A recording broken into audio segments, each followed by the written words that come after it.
A few holy mackerel stories in today's news. Former Democratic Congressman William Jefferson of Louisiana, who has been known as the congressman with $90,000 in cash stuffed into his freezer, will be known for the next 13 years by a federal prison number. Jefferson's 13-year corruption sentence today is the longest ever for a convicted congressman. Interestingly, he was acquitted for the charge that was most closely related to the cash in the freezer problem. But the 11 other counts of money laundering, bribery, and even racketeering were bald-faced enough that his defense lawyers conceded at sentencing that he should probably expect to do at least nearly 10 years. Republican Joseph Gow, the only House Republican to vote for health reform, now holds Mr. Jefferson's big Democratic majority seat in Congress. Last night, in reporting on the high drama behind the scenes of the president's decision on Afghanistan, I said this. The Washington Independent's Spencer Ackerman today, quoting a National Security Council staffer, saying that after hearing of Ambassador Eikenberry's concerns about increasing troops, the president, quote, demanded an exit strategy for the war.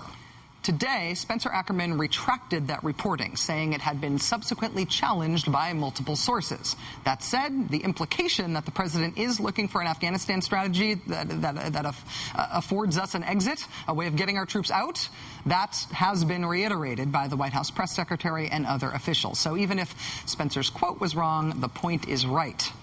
And frankly, it's a kind of exciting point. The other newsworthy retraction/correction of the day was made by Chicago Tribune sports columnist Rick Morrissey, who may have just set a new standard in journalism for eating one's words. 2.5 years ago, when the Chicago Bulls picked University of Florida center Joakim Noah in the first round of the draft, Rick Morrissey at the Tribune jumped down the team's throats for wasting that pick. He said, quote, Noah has the look of a classic overrated college player. He is soft.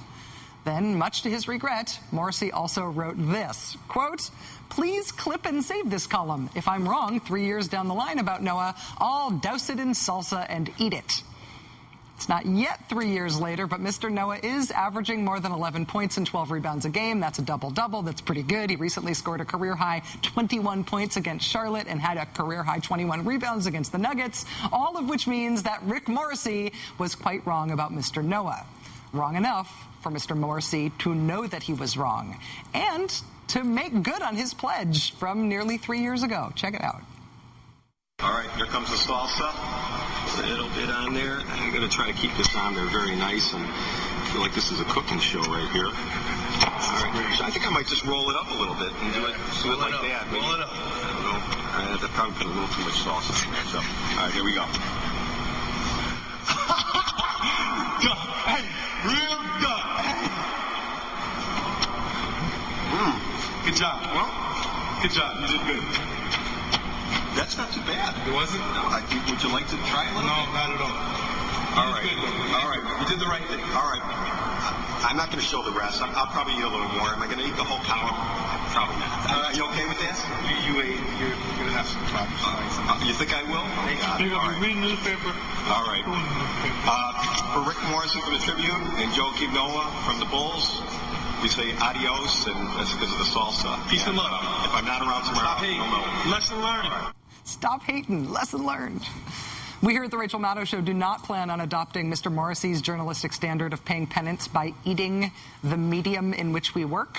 But just to be on the safe side, because we do corrections whenever we get things wrong here on the show, we have now instituted a brand new policy on our staff in which we write all of our scripts on warm chocolate chip cookies.